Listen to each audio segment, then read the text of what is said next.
vivre et s'en aller en paix. Et les textes de base que le Seigneur nous a donné le dimanche, c'était Luc 2, verset 25. Deuxième verset, Luc 2, les versets 29 à 32.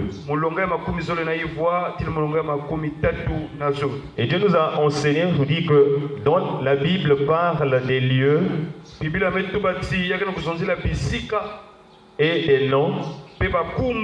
Il y a toujours une signification. Et on nous a enseigné sur ce que c'est à Jérusalem. La Jérusalem terrestre. On nous a dit que c'est un point clé. Et puisque Dieu voulait que nous puissions aussi comprendre ce que c'est la Jérusalem spirituelle. En fait, Dieu nous a parlé de Jérusalem terrestre pour que nous comprenions aussi ce que c'est la Jérusalem spirituelle.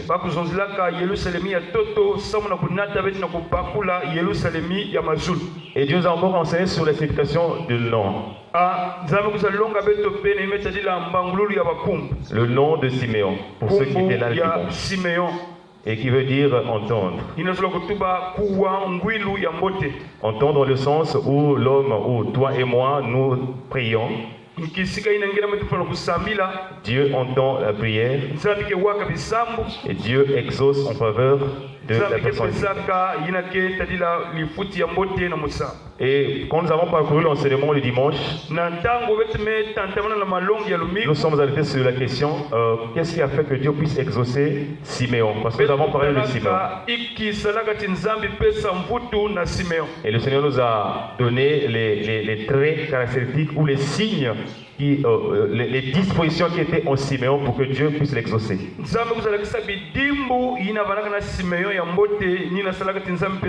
Et alors c'était la justice et la piété.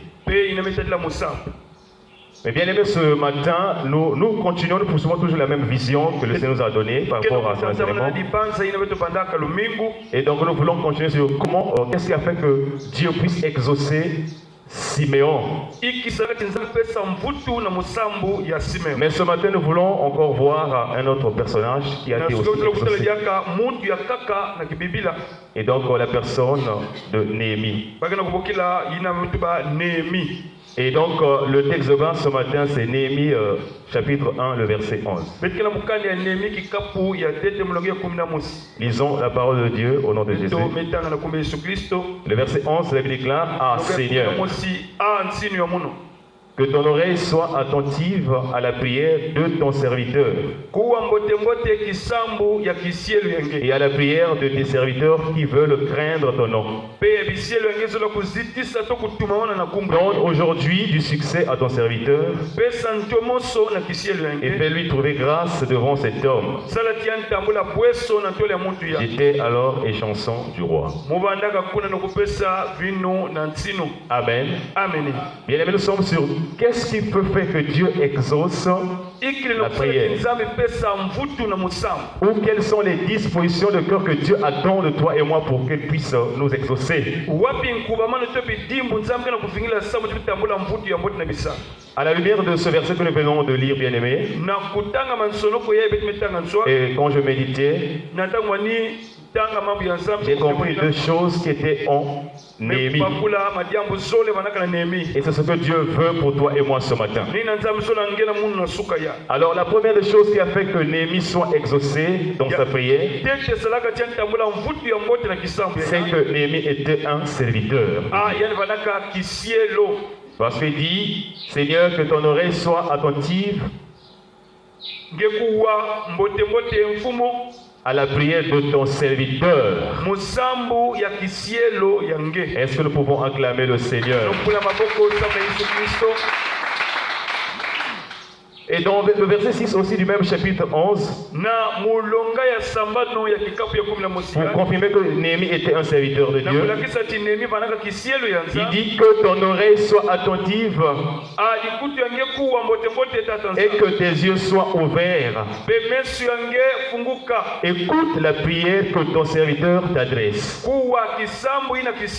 Donc Néhémie, bien-aimé, était un serviteur. Mais bien aimé, qu'est-ce qu'un serviteur?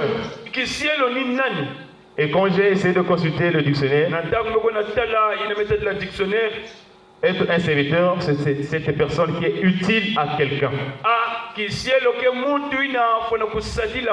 Et dans notre contexte, ce quelqu'un bien aimé, c'est être utile à Dieu.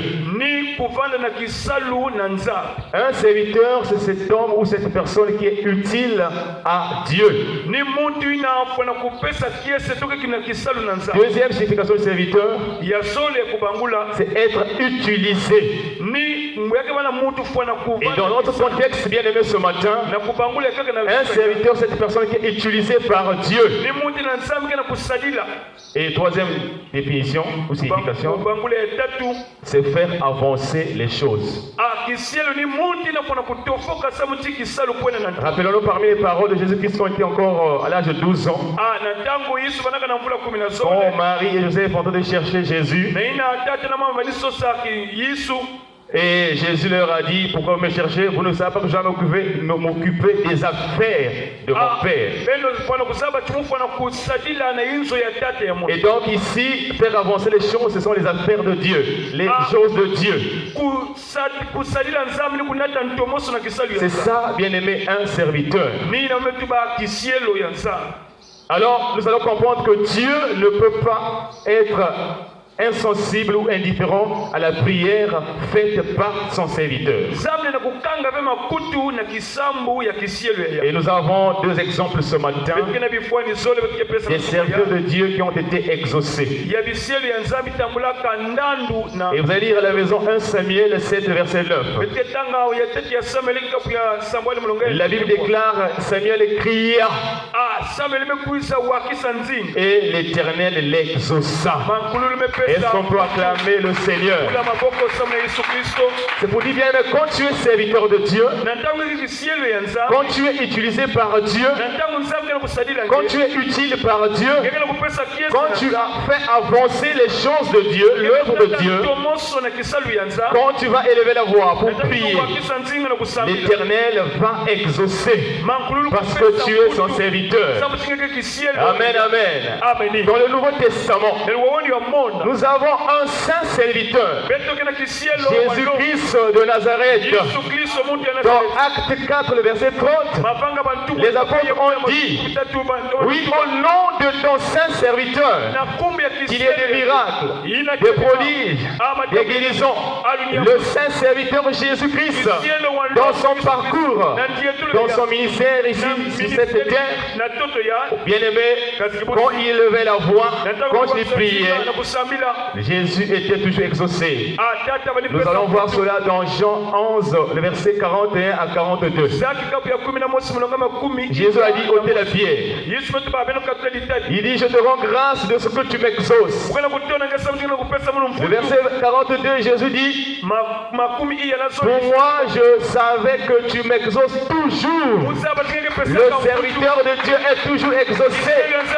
Bien aimé, quand tu sers Dieu, peu importe la commission, peu importe ce que tu fais dans l'église, que ce soit en secret, quand tu fais avancer les œuvres de Dieu, les affaires de Dieu, quand tu vas prier, quelle que soit la situation, quel que soit le problème, Dieu t'exaucera toujours.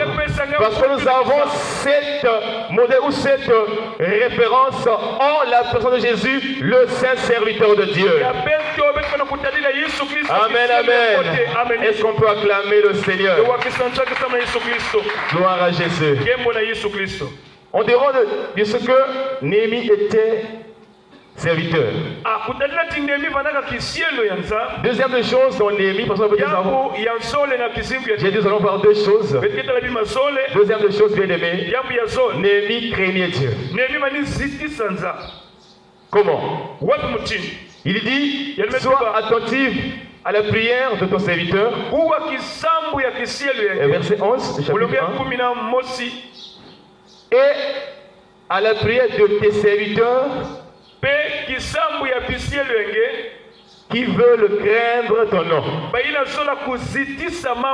Quand j'ai essayé de réfléchir, si Néhémie a dit qu'ils veulent craindre ton nom, puisque lui serviteur et tes serviteurs qui veulent craindre ton nom, donc Néhémie aussi craignait le nom de l'Éternel.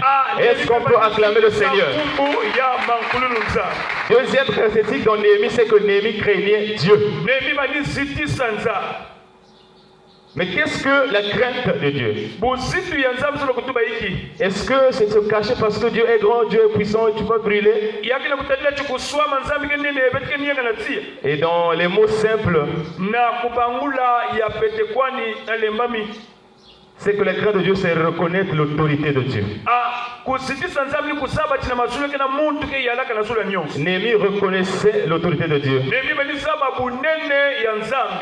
Parce que quand il a prié dans Néhémie chapitre 1, le verset 5, il dit, et je dis, ô éternel Dieu des cieux, tu dois reconnaître, bien-aimé, dans ta vie en tant que serviteur, craignant Dieu, que Dieu est le Dieu des cieux. Il dit encore Dieu grand et redoutable. Celui qui reconnaît l'autorité de Dieu, celui qui a la crainte de Dieu, il reconnaît que Dieu est grand. Et la grandeur de Dieu est immesurable. Dieu est redoutable. Et bien aimé, voilà pourquoi nous disons que Néhémie avait la crainte de Dieu. Néhémie reconnaissait l'autorité de Dieu. Et c'est ce que Dieu veut pour toi et moi. Soyons serviteurs, mais un serviteur qui craint Dieu. Un serviteur qui reconnaît l'autorité de Dieu. Mais bien aimé, quels sont les avantages pour ceux qui craignent Dieu? Qu'est-ce que ceux qui craignent Dieu peuvent recevoir de la part du Seigneur? Ceux qui craignent le Seigneur, c'est que rien ne leur manque. Amen, amen. Donc Psaume 34 verset 10. La Bible déclare, craignez l'Éternel, vous ses saints, car rien ne manque à ceux qui le craignent. Est-ce qu'on peut acclamer le Seigneur? En tant que serviteur de Dieu, quand nous reconnaissons l'autorité de Dieu, quand nous craignons Dieu, Dieu nous garantit que rien ne pourra nous manquer. Ni l'exaucement, ni à manger, ni le mariage, ni les voyages, ni tout ce que nous pouvons avoir besoin. Dieu nous rassure, Dieu nous garantit ce matin, si nous le craignons, rien ne pourra nous manquer. Est-ce que nous pouvons acclamer le Seigneur? La personne qui craint Dieu, c'est que l'œil de Dieu est sur lui. Est-ce qu'on peut acclamer encore le Seigneur? Psaume 33, le verset 18. L'œil de Dieu est sur ceux qui le craignent.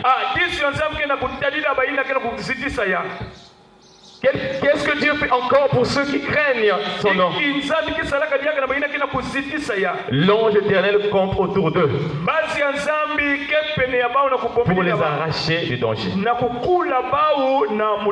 Quel que soit le danger, bien-aimé, l'ange éternel, si tu crains Dieu, campe autour de toi pour t'arracher le danger. L'ange éternel, Jésus-Christ, le Seigneur des Seigneurs, le roi des rois. Parce que dans l'Ancien Testament, quand il s'agissait de l'ange éternel, c'est Jésus lui-même. Devant l'ange éternel, les serviteurs de Dieu se prosternaient. Aucun ange ne peut recevoir l'adoration d'un homme. Mais si l'ange éternel dans l'Ancien Testament acceptait l'adoration d'un serviteur quelconque de Dieu, c'est Jésus-Christ, yake Yesu le Seigneur de Seigneurs. sinu ya Quand tu crains Dieu, Jésus te protège. Quand tu crains Dieu, Jésus t'arrache du danger. J'ai un témoignage bien aimé. Oui, je suis chauffeur bien aimé. Je faisais les allers-retours Pointe-Noire, Brazza, Pointe-Noire. En fait, ce qui m'est arrivé ce jour-là, c'était en 2013. Quand je témoignais le Seigneur dans l'église, en fait, je ne pouvais pas expliquer ce qui s'était passé. Mais ce que je reconnais dans tout cela, l'ange éternel m'a arraché les dangers. Amen, amen. C'était un accident compliqué. Comment la voiture était retrouvée de l'autre côté là où j'étais, c'était compliqué. Je ne peux pas expliquer. De l'autre côté, il y avait un ravin. Si la voiture partait là-bas, c'est le ravin et tout le monde. Il y avait moi et 4 membres de ma famille parce qu'il y avait une veille ici. Il fallait profiter dans cette voiture-là pour arriver ici. Et depuis Pointe-Noire, j'avais mis l'adoration. Donc tout le parcours qu'on avait fait de Pointe-Noire vers les Bandas, Mayombe, il y a un village qu'on appelle les Bandas. L'adoration. Et pendant qu'on descend une montagne, on appelle ça une montagne dangereuse. Et donc j'avais constaté qu'il n'y avait plus de freins. Mais j'avais une paix intérieure. Je ne paniquais pas. Et du coup, je me suis retrouvé derrière un grand caniveau. Et par rapport à la voiture ne pouvait pas traverser ce caniveau-là. Et tout ce monde qui passait dit, chauffeur, il faut me simbaye. Azamoto na Nzambe.